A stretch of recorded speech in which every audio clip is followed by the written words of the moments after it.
오늘 1층 올라오시면서 데스크에 있는 이 예배 순서지 혹시 다 받으셨습니까?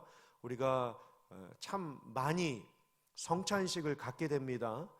또 세례식도 갖게 되고, 근데 이게 시간에 쫓기다 보니까 말씀 시간은 줄어들 수밖에 없고, 또 의미는 상당히 단축하게 드려지기 때문에 또 저로서는 여러분들에게 설교를 또 빨리 해야 되는 입장이고, 빨리 끝내야 되는 그러한 이 시간에 쫓기는 것이 언제부턴가 너무나도 마음에 이게 걸림돌이 되었습니다.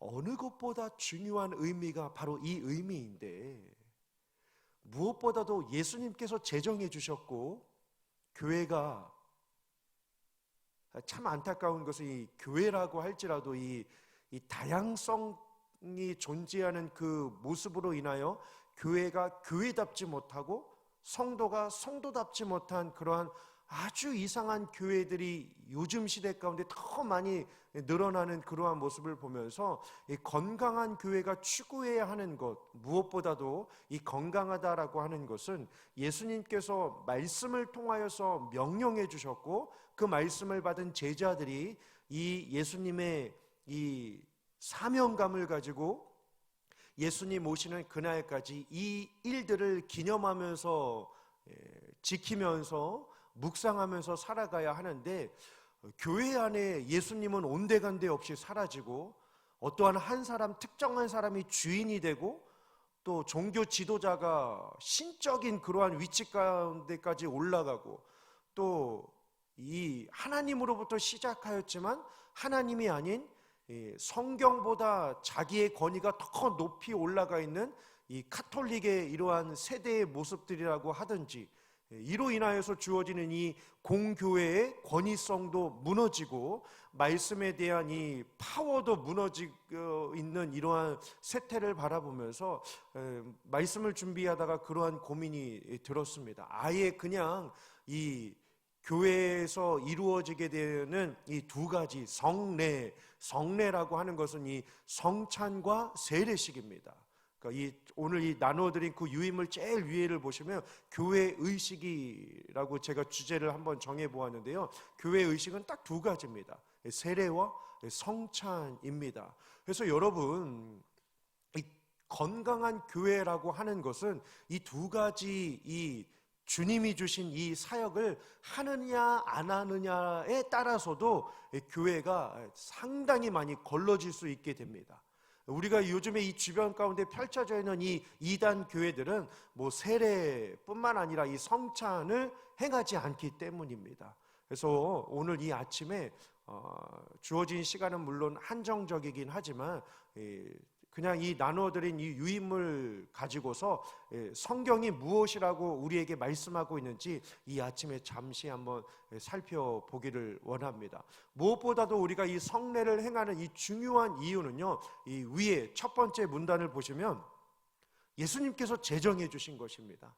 말씀 그대로 예수님께서 제정해 주신 것입니다. 그래서 예수님께서 다시 오시는 그날까지 이것을 실천하라라고 명하셔서 초대교회가 이 예수님의 사명을 받들어서 이 성례, 세례와 성찬을 시작하게 되었고, 지금도 건강한 많은 교회들이 물론 코로나임에도 불구하고 주의 백성을 삼기 위하여 세례를 베풀고, 결국 세례를 베풀기 위하여 필요한 전제 조건은 무엇일까요? 전도가 되겠죠.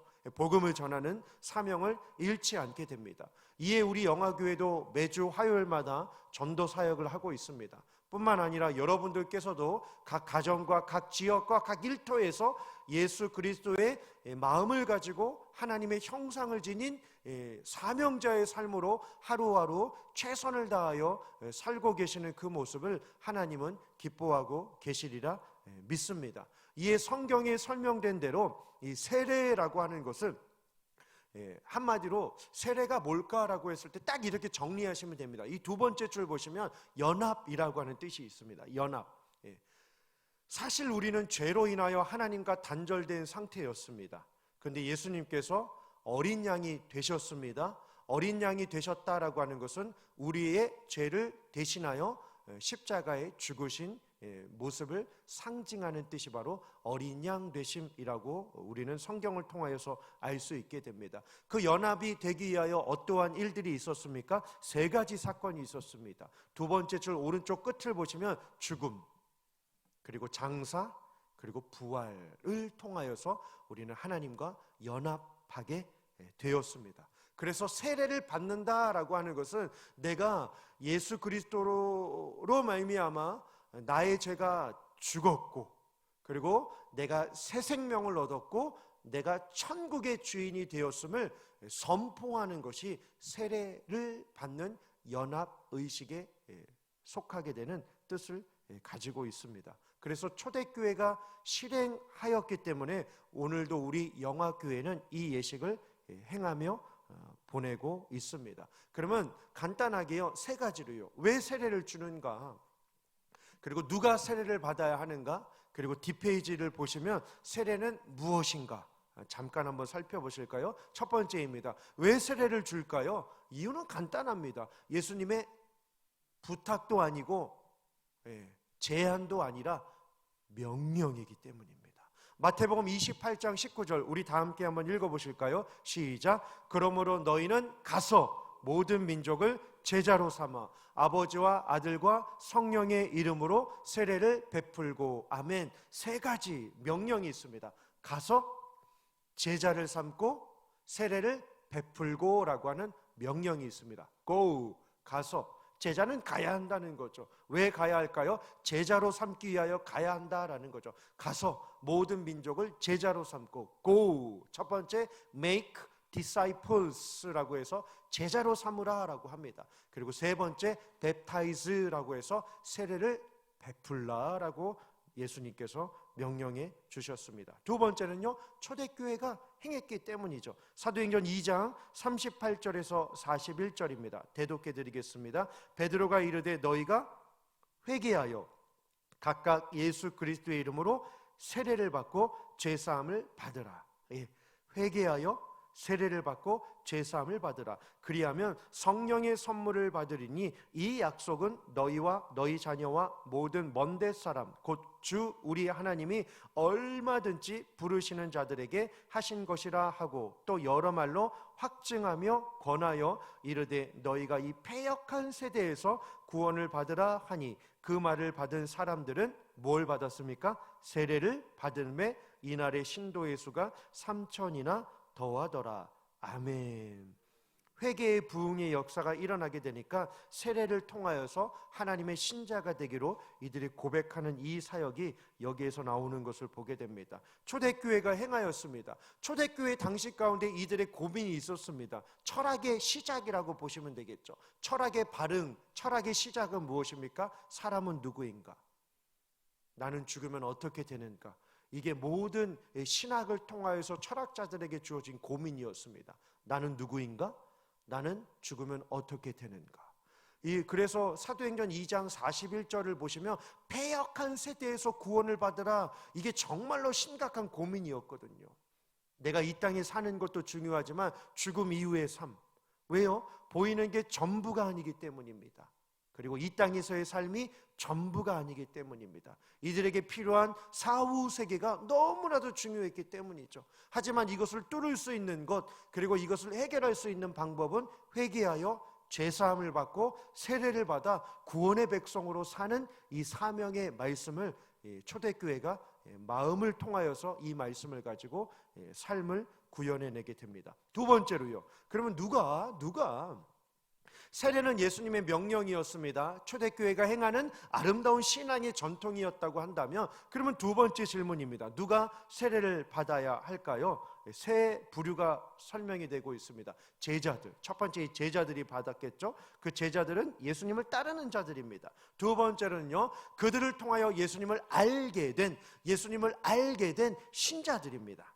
그리고 세 번째로요, 초대교회의 말씀의 사역을 통하여서 주께로 나아오게 된 성령을 받은 사람들이 세례를 받게 되었습니다. 첫 번째는 보셨으니까 넘어가고요. 두 번째로요, 신자들입니다. 사도행전 16장 31절 34절 잘 아시는 구절이 기록되어 있습니다. 이르되 주 예수를 믿으라. 그리하면 너와 네 집이 구원을 받으리라 하고 주의 말씀을 그 사람과 그 집에 있는 모든 사람에게 전하더라. 그 밤 그 시각에 간수가 그들을 데려다가 그 맞은 자리를 씻어주고 자기와, 이게 중요합니다, 그 누가요?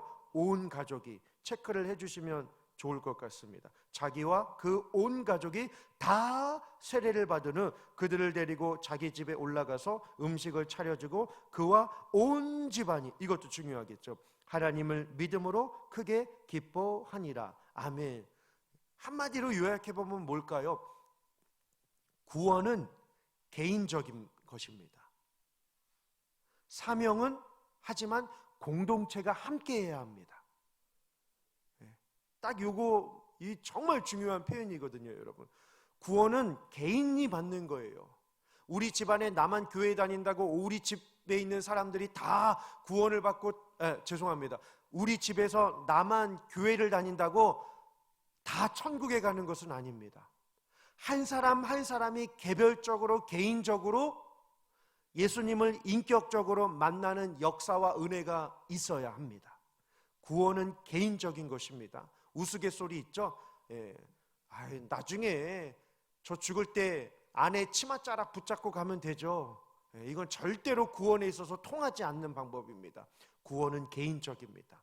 하지만 주신 사명은요, 공동체가 힘을 다해서 같이 행해야 합니다. 나를 기념하라 라고 하는 이 성찬도 마찬가지예요. 제가 언젠가 보니까 이 성찬식을요, 줌으로 하더라고요. 좋은 모습일까요? 아니요, 결코 좋지 못한 모습입니다. 성찬은 교회가 함께 하는 거예요. 집내자 한 사람을 통하여서 나누어 주어야 하기 때문입니다. 참 안타까운 일이 아닐 수 없습니다. 세 번째로요, 성령을 받은 사람들입니다. 사도행전 10장 말씀입니다. 베드로가 이 말을 할 때에 성령이 말씀 듣는 모든 사람에게 내려오시니 베드로와 함께 온 할례 받은 신자들이 이방인들에게도 성령 부어주심으로 말미암아 놀라니 이는 방언을 말하며 하나님 높임을 들음이로라. 이에 베드로가 이르되 이 사람들이 우리와 같이 성령을 받았으니 누가 등이 물로 세례 베품을 금하리요 하고 명하여 예수 그리스도의 이름으로 세례를 베풀라 하니라. 그들이 베드로에게 며칠 더 머물기를 청하니라. 아멘. 여기에서 여러분, 누가 세례를 받아야 할까라고 했을 때 결국 이 결론은 무엇일까요? 세례는요, 사람의 힘으로 되는 것이 결코 아닙니다. 결국 사람의 힘으로 되는 것이 아닙니다.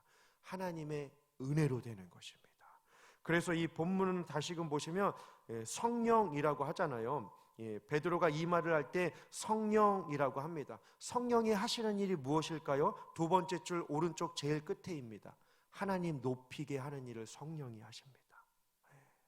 하나님 높임을 말하였다라고, 들었다라고 하였죠. 그래서 이렇게 잘 보시기를 바랍니다. 결국 세례는 하나님의 마음에 감동된 자가 죄사함을 고백할 수 있고 하나님의 은혜를 따르기로 약속할 수 있는 자가 바로 세례를 받을 수 있는 자가 됩니다. 다음 페이지, 뒷페이지 한번 넘겨보실까요? 그래서요, 예수 그리스도를 자신의 구주와 주님으로 고백한 사람들이 세례를 받을 수 있게 되는 것입니다. 그러면 세례는 무엇일까요? 한마디로 연합입니다. 연합. 세 가지인데요, 그리스도와 연합하여 그의 죽음에, 그리스도와 연합하여 그의 장사에, 그리스도와 연합하여 그의 부활에 참여하는 것이 바로 연합입니다. 첫 번째로는 그의 죽음에 참여하였다, 이 뜻은 뭘까요? 나를 위해 오심입니다. 예수님이 죽으셨다라고 하는 것은 예수님이 이 땅에 오신 것을 전제하는 것입니다. 나를 위해 오심. 두 번째요, 그의 장사에 참여함, 이것은 뭘까요? 나를 위해 죽으신 것입니다. 그냥 죽으신 게 아니라 나를 위해 죽으신 거예요. 나를 위해.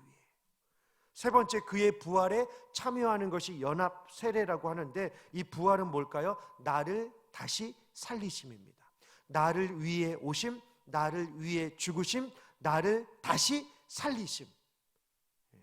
이것이 바로 세례의 진정한 뜻을 가지고 있습니다. 그래서 밑에 까만 글씨를 보시면 세례는 우리의 옛 자아가 죽는 것입니다. 그리고 새 생명으로 사는 것입니다. 옛 자아가 죽고 하나님의 힘으로 사는 것이 바로 세례입니다. 그래서 로마서 6장 6절 우리가 알거니와 우리의 옛사람이 예수와 함께 십자가에 못 박힌 것은 죄의 몸이 죽어, 그리고 여기서 제일 중요한 게 뭐냐면요, 다시는 이에요. 다시는 우리의 옛사람이 세례받음을 통하여서 사망이 되었습니다. 하지만 지금은 어떻게 해요? 죄에게 종로로 타지 않기 위하여 하나님이 주시는 힘으로 살아가기로 고백하는 것이 세례입니다. 그래서 다시는 이라고 하는 이 표현에 조금 강조점을 두시길 바랍니다. 이어지는 두 번째 큰 예식은 성찬입니다. 성찬은 뭘까요? 오른쪽을 보시면 예수님의 죽으심을 기념하는 예식입니다. 예수님의 죽으심, 달리 말하면 뭘까요? 십자가 사랑이겠죠. 십자가 사랑입니다. 고린도전서 11장 23절에서 26절입니다. 내가 너희에게 전한 것은 주께 받은 것이니 곧 주 예수께서 잡히시던 밤에 첫 번째 떡을 가지사 축사하시고 떼어 이르시되 이것은 너희를 위하는 내 몸이니 이것을 행하여 뭐라고 되어 있죠? 표시해 보실까요? 나를 기념하라 하시고 식후에 또한 그와 같이 두 번째 잔을 가지시고 이르시되 이 잔은 내 피로 세운 새 언약이니 이것을 행하여 마실 때마다 또요 나를 기념하라 하셨으니 너희가 이 떡을 먹으며 이 잔을 마실 때마다 주의 죽으심을, 여기서 정말 중요한 표현이 나옵니다. 그가 오실 때까지 전하는 것이니라. 아멘. 주님의 명령입니다. 떡은 뭘까요? 예수님의 몸을 기념하는 것입니다. 포도주는요 새 언약을 기념하는 것입니다. 여기에서 이 새 언약이 뭘까요? 언약은요 두 가지예요. 창세전에 주신 구원, 이 정말 중요합니다. 여러분, 세례받아서 구원받는 것이 아닙니다. 구원은 창세전에 하나님께서 우리에게 예정해 주신 것입니다. 이것 또한 놀라운 신비죠. 이 언약은 두 가지인데 창세전의 구원, 그리고 세상 끝의 영생입니다. 세상 끝의 영생. 저 지금 막 속에서 이거 막 더 설명하고 싶은데, 그렇죠? 시간이. 그래서 성찬은요 주님의 죽으심에 참여하는 것입니다. 그리고 선언하는 것입니다. 그래서 우리가 오늘 이 시간 성찬을 함께 나누기 전에 고린도전서 11장 27절에서 29절 말씀은요 각자 속으로 한번 깊이 한번 찬찬히 한번 읽어보시겠습니다.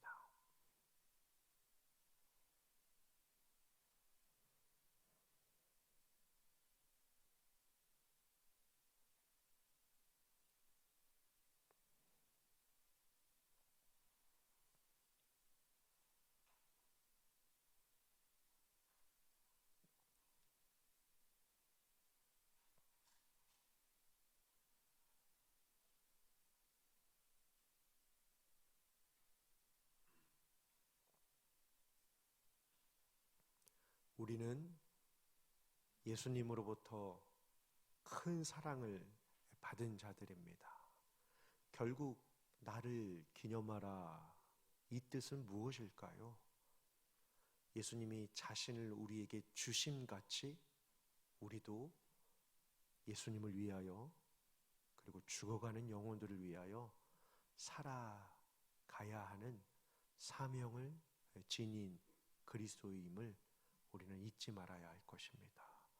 첫 번째 줄에 그래서 이 합당하다, 합당하지 않다라고 하는 이 합당에 해당하는 이 뜻이요 두 가지로 본문 안에서 설명이 되고 있습니다. 합당, 이 합당하다, 합당하지 않다, 결국 이게 뭘까요? 두 번째 줄을 보시면 왼쪽에 살피고 있는가, 자신을 살피고 있는가, 교회를 살피고 있는가, 예수님의 뜻을 살피고 있는가, 이 살핌과, 그리고 또 한 가지는 뭘까요? 오른쪽쯤에 있는 이 분별입니다.